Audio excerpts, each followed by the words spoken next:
नमस्कार, अपना बिहार देख रहे हैं आप और मैं आपके साथ रंजना रावत। और बुलेटिन की शुरुआत करेंगे बड़ी खबर से और बांका से आपको बड़ी खबर बता दें, जहां बैंक से 18,41,000 रुपए की लूट की वारदात को अंजाम दिया गया है। शंभू नगर बाजार के सेंट्रल कोऑपरेटिव बैंक में लूट कार से 6 लुटेरों ने दिया वारदात को अंजाम। तो बांका से ये बड़ी खबर आपको बता रहे हैं, जहां बैंक से 18,41,000 की रुपए की लूट हुई है। शंभूगंज बाजार के सेंट्रल कोऑपरेटिव बैंक में ये लूट की वारदात को अंजाम दिया गया है और कार से आए 6 लुटेरों ने इस पूरे वारदात को अंजाम दिया है। लुटेरों ने पिस्टल की बल से कैशियर का सिर भी फोड़ दिया और ग्राहक बनकर आए थे सभी लुटेरे। सीसीटीवी फुटेज फिलहाल पुलिस खंगाल रही है। तो बड़ी खबर आपको बांका से बता रहे हैं, जहां 18,41,000 रुपए की लूट शंभू बाजार के सेंट्रल कोऑपरेटिव बैंक में हुई है और 6 अपराधी आए थे कार से, वारदात को अंजाम दिया। लुटेरों ने पिस्टल की बट से कैशियर के सिर भी फोड़ डाले और ग्राहक बनकर ये सभी लुटेरे पहुंचे थे। ये एक्सक्लूसिव तस्वीरें हम आपको दिखा रहे हैं, जहां लूट की वारदात को अंजाम दिया गया है। फिलहाल पुलिस सीसीटीवी फुटेज खंगाल रही है। आप कैश खोलने में लेट हो रहा था ना, तो वो पहले कंधा पे मारा एक बट, उसके बाद जितना देर हो रहा था उस हिसाब से वो पिटते चला गया और एक बट यहाँ भी मार दिया। घटना घटी कि हम लोग दैनिक काम कर रहे थे। बैंक के गेट से 6 या 7 नकाबपोश नहीं, उसमें मास्क लगाया हुआ था मुंह में, एक के मैंने जो है गमछा, काला गमछा लगाया हुआ था। वो घुसे, हमने आवाज़ दिया कि क्या काम है। बोला मुझे खाता खुलवाना है। इतना बोलते ही 2-3 आदमी मेरे बगल में आ गए। पीला रंग का झोला था उनके पास में, प्लास्टिक का। उस झोला से उन्होंने पिस्टल निकाल लिया और मेरे कनपट्टी पे सटा दिया। कनपट्टी में सटाने के बाद दूसरा आदमी मेरे कुर्सी को उल्टा दिया, मैं गिर गया। मोबाइल मेरे पैकेट में था, मोबाइल उन्होंने छीन लिया। छीनने के बाद हमको उठा करके अंदर ले गया। उसके बाद 2 आदमी फिर जा करके मेरे कैशियर के पास में कैशियर को उठाया, पकड़ करके उठा दिया। उठाने के बाद उनको बोला कि तुम कैश खोलो। हमको बोला कि तुम चाबी दो। हम बोले चाबी बाहर में है। बैग से हमने चाबी निकाल करके दिया। वो चाबी को ले करके कैशियर को खोलने के लिए ले गया। लगभग 10-15 मिनट हम लोग बहुत प्रयास किए कि नहीं खोलें। जब नहीं खोलने की बात हुई तो वो कैशियर को पिस्टल के बट से 2 बार मारा। एक बार जो पहले बार मारा तो वो गर्दन के नीचे में मारा, दूसरा बार जो मारा वो माथा में मारा, जिससे माथा फट गया और ब्लीडिंग होना शुरू हो गया। जब उसके बाद उन्होंने पिस्टल को टान लिया, कहा कि अगर तुम नहीं खोलोगे तो गोली मार देंगे। तब इन्होंने डर से खोला और पैसा लेकर के वो लोग चले गए। और अधिक जानकारी के साथ हमारे संवाददाता नागेंद्र इस वक्त फोन लाइन पर है। नागेंद्र, क्या कुछ इस पर अधिक जानकारी? दिन दहाड़े बैंक से 18,41,000 रुपए की लूट हो जाती है, पुलिस की कार्रवाई कहां तक पहुंची है? रंजना, मैं फिलहाल बता दूं कि स्थानीय पुलिस के साथ साथ वहां पर सदर एसडीपीओ डीसी श्रीवास्तव भी पहुंच चुके हैं और फिलहाल वहां पर सीसीटीवी कैमरा खंगालने के बाद से अब संदिग्ध ठिकाने पे छापेमारी भी की जा रही है। लेकिन अब तक पुलिस को पक्की सुराग नहीं लग पाई है कि किस गिरोह या किसने घटना को अंजाम दिया है। पुलिस केवल एक कह रही है कि मामले का खुलासा होगा, लेकिन इसके घटना के पीछे कौन है या मोटिव क्या था या कौन लोग घटना को अंजाम दिए, इसके बारे में अब तक कुछ नहीं बताया जा रहा है। और बताया जा रहा है कि थोड़ी देर में हो सकता है कि वहां पर एसपी भी पहुंचे घटना की जांच करने के लिए। फिलहाल अभी तक पुलिस के हाथ खाली है, कोई अपराधी पकड़े नहीं गए हैं। जी नागेंद्र, पुलिस कार्रवाई कर रही, छानबीन कर रही, लेकिन देखिए कार से 6 लुटेरे आते हैं, ग्राहक बन के 6 लुटेरे आते हैं, तो बैंक कर्मी जो बैंक के अंदर कर्मी थे या कैशियर थे, उन्होंने क्या जानकारी दी? और अगर पुलिस सीसीटीवी फुटेज खंगाल रही है तो क्या कुछ जानकारी मिल पाई है अब तक? रंजना, देखिए सबसे बड़ी बात है कि घटना को अंजाम दिया है अपराधियों ने बीच बाजार में, आसपास या वो काफी व्यस्ततम इलाका है और इस बैंक में 1-2 बार और लूट की घटना हो चुकी है। लूट की घटना होने के बावजूद भी अब तक मामले का खुलासा नहीं हो पाया। चलिए नागेंद्र, तमाम जानकारियों के लिए बहुत बहुत शुक्रिया।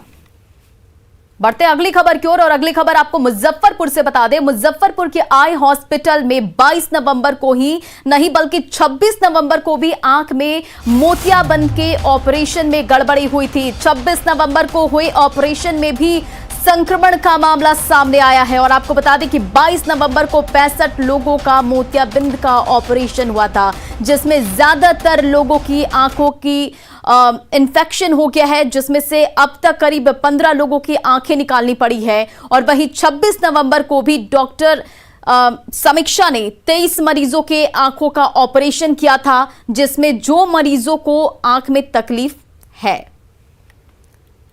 तो देखिए मुजफ्फरपुर से ये बड़ी खबर, जहां मोतियाबिंद का ऑपरेशन 22 नवंबर को ही नहीं बल्कि 26 नवंबर को भी हुआ था।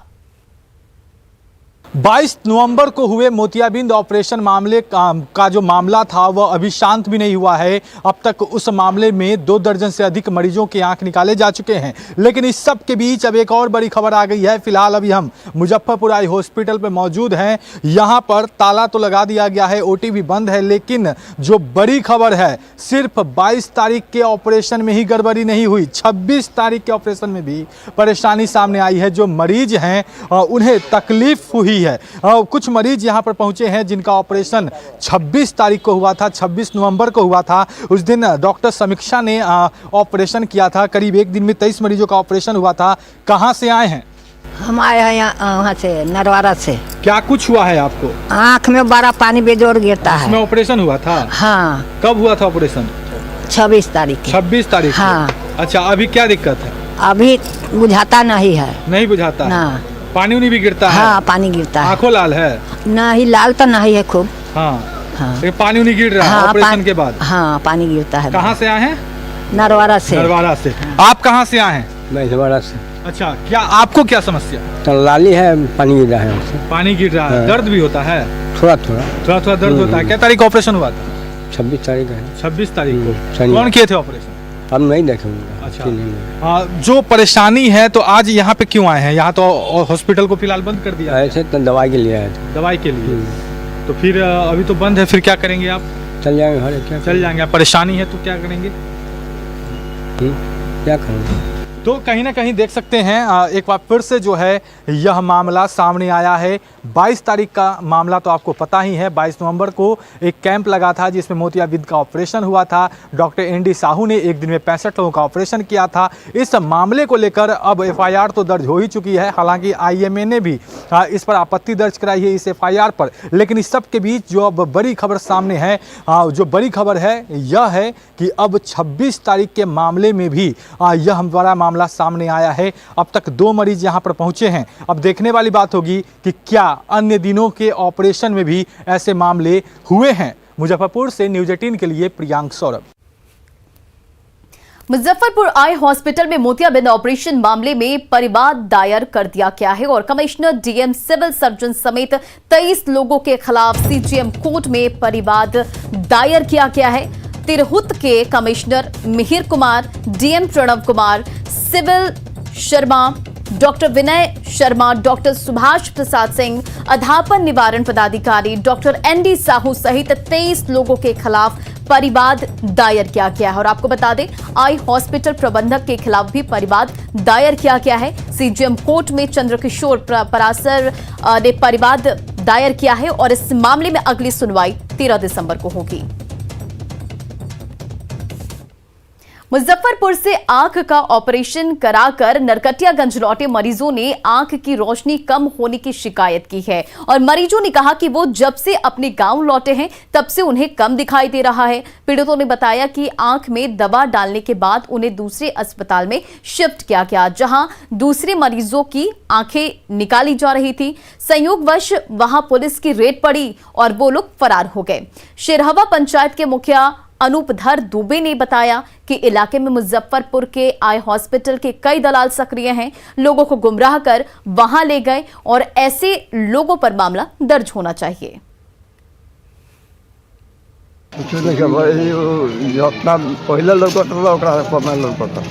कहाँ ऑपरेशन भइल? मुजफ्फरपुर।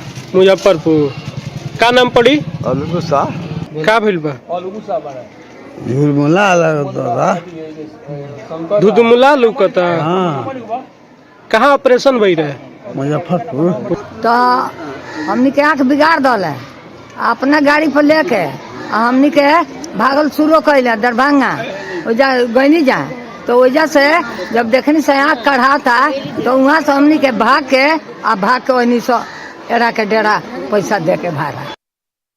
और बेगूसराय से आपको बड़ी खबर बता दें, एसटीएफ के 2 कुख्यात अपराधियों को गिरफ्तार कर लिया गया है। तो ये बड़ी खबर बेगूसराय से, जहां एसटीएफ में 2 कुख्यात अपराधियों को गिरफ्तार किया और कुख्यात हिमांशु कुमार और प्रियांशु कुमार को गिरफ्तार किया गया है। भगवानपुर थाना क्षेत्र से हुई है दोनों की गिरफ्तारी।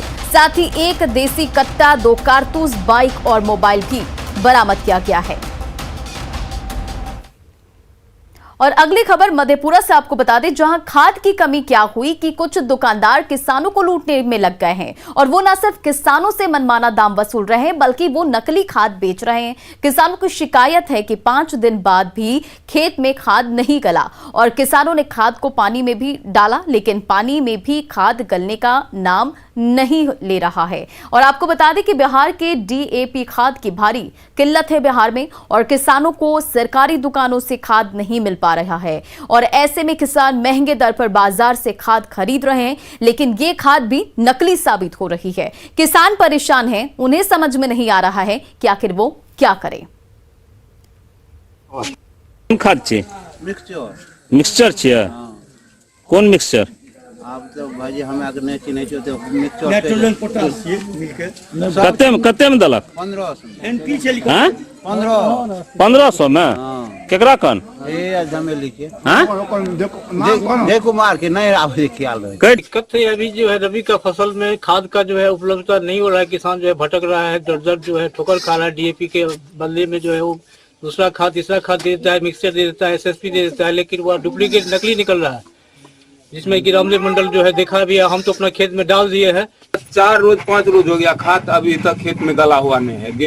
गेहूं बुनाई कर दिए हैं, खाद छीट दिए हैं, खाद छीट दिए हैं, खाद का पत्थर निकला, खाली नान पत्थर। खाद को पानी में देकर गए, बगल में नदी था उसमें गए, हाथ में पानी, एक भी पानी से खाद नहीं गला। खाद की किल्लत है और किसान जो है वो परेशान है। इस परेशानी का फायदा कालाबाजारी करने वाले और जो बिचौलिए हैं वो उठा रहे हैं और कई जगह पर नकली खाद की भी शिकायत आ रही है और इसे लेकर जिला कृषि कार्यालय के द्वारा लगातार छापेमारी की जा रही है। हमारे साथ जिला कृषि पदाधिकारी है, उनसे बात करते हैं क्या हो रहा है सर? कल मुझे एक शिकायत प्राप्त हुई, रामदेव मंडल जी हैं यही मुरलीगंज के, कि उन्होंने जो खाद लिया एसएसपी, ये शिवानी खाद बीज भंडार मुरलीगंज, और उनका कहना था कि ये खाद नकली है, जो कि खेत में ले जाकर पत्थर के रूप में। इस संबंध में कल हमारे जिला के 2 पदाधिकारी जांच करने आए थे, सहायक निदेशक पौधा संरक्षण और सहायक निदेशक कृषि अभियंत्रण।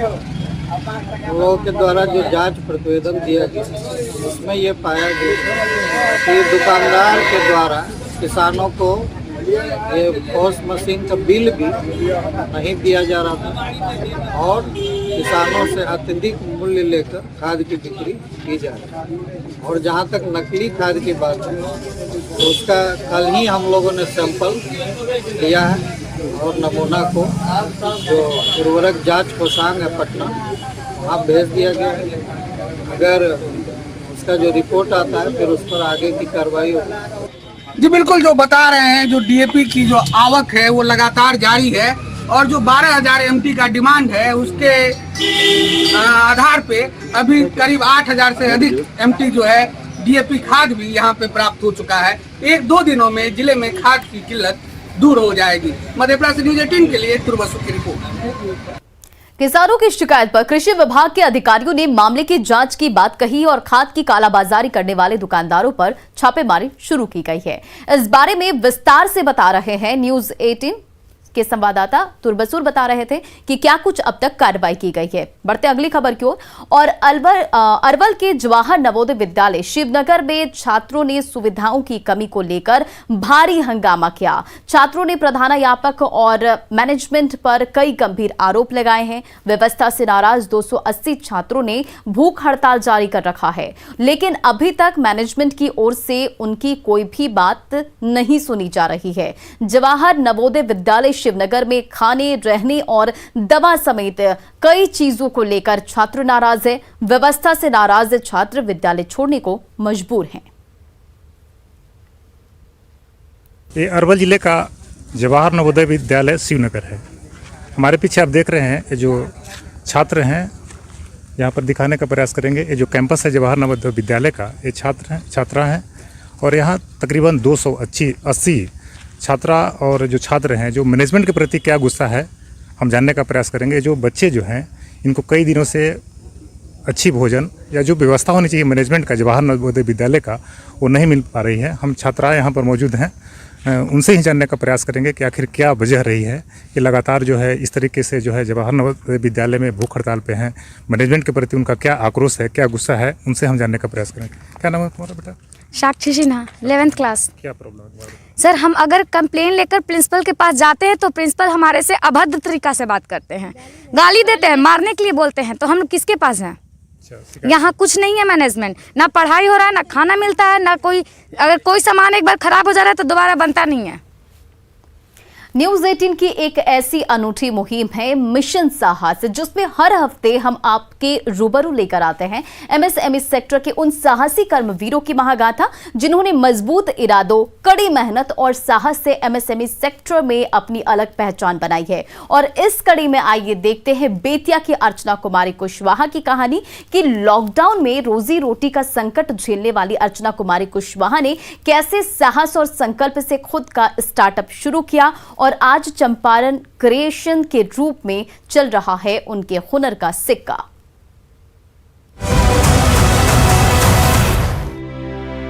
खूबसूरत और बारीक कारीगरी, नाजुक के साथ भारी काम, एक से बढ़कर एक लिबास जो हर मौके को बनाए खास, और इन्हें आकार दे रही हैं बेतिया की कामयाब महिला उद्यमी अर्चना कुमारी कुशवाहा।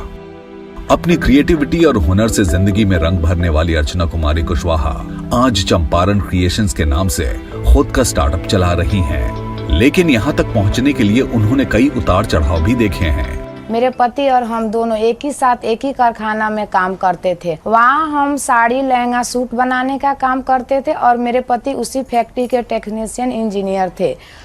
तब जब कोरोना काल आया तब सारे फैक्ट्री बंद हो गया था, जिससे हमारी आर्थिक स्थिति खराब हो गई थी। हम लोग खाने पर मजबूर हो गए थे। एक झटके में जिंदगी की गाड़ी बेपटरी हो गई थी, लेकिन अर्चना कुमारी ने हिम्मत नहीं हारी। जज्बा था निर्भर से आत्मनिर्भर बनने का। ऐसे में उम्मीद का हाथ थामकर आगे बढ़ी अर्चना कुमारी। जब घर वापस लौटे तो क्वारंटाइन सेंटर में हमें डीएम सर से मुलाकात हुई। फिर डीएम सर ने हमें पूछे कि आप लोग कहाँ से आए हैं और वहाँ क्या काम करते थे लोग। फिर हम लोग सर से बताए कि सर हम सूरत में काम करते थे, वहाँ साड़ी सूट बनाने का काम करते थे। तो सर ने पूछे अगर हमें आपको सारी सुविधा देंगे तो क्या आप सूरत जाएंगी? हम बोले नहीं सर, अगर हमें सारी सुविधा मिलेगी तो हम सूरत वापस नहीं जाएंगे, हम अपने ज़िले में ही काम करेंगे। हमें फिर बैंक ऑफ बड़ौदा से 25 लाख का लोन मिला, जिससे हम आज चनपटिया में अपना काम कर रहे हैं। यहाँ हमें बना बनाया शेड भी मिला है। 10 वर्षों के बेहतर अनुभव, हुनर और वैरायटी के साथ बेहद कम वक्त में अर्चना कुमारी ने बाजार में अपने प्रोडक्ट्स को अलग पहचान दिलाई। यहाँ हम लहंगा, साड़ी, सूट, राजस्थानी लहंगा, नेट का लहंगा, सिल्क का लहंगा सब बनाते हैं लोग। साड़ी में हुआ बनारसी साड़ी हुआ, जकार्ड का साड़ी हुआ, विचित्रा सिल्क हुआ, डोला सिल्क, सब पे वर्क करते हैं लोग। रॉ मटेरियल की क्वालिटी से लेकर कारीगरी और फिनिशिंग तक अर्चना कुमारी खास ख्याल रखती हैं। तभी तो उनका कारोबार आज तेजी से आगे बढ़ रहा है। यहाँ हम सूरत से कपड़ा रॉ मटेरियल मंगा के यहाँ मशीन पर वर्क करके और हम यहाँ लोकल ही मार्केट में सेल करते हैं लोग। अभी तक हम 20,000 साड़ी और लगभग 500 लहंगा सेल कर चुके हैं। आपदा में अवसर ढूंढ लेने वाली अर्चना कुमारी न सिर्फ खुद आत्मनिर्भर बनी, बल्कि वो कई लोगों को रोजगार भी दे रही हैं। मेरा सपना है कि हम इससे आगे और लोगों को रोजगार दें। आज हम 25 लोगों को रोजगार दे रहे हैं। मेरा सपना है कि कम से कम हम 500 लोगों को रोजगार दे के ले। मेहनत, लगन और साहस के दम पर अपने सपनों को पंख देने वाली अर्चना कुमारी कुशवाहा को हम करते हैं सलाम। और अपने बिहार के इस बुलेटिन में फिलहाल इतने ही। आगे देखिए जोहार झारखंड।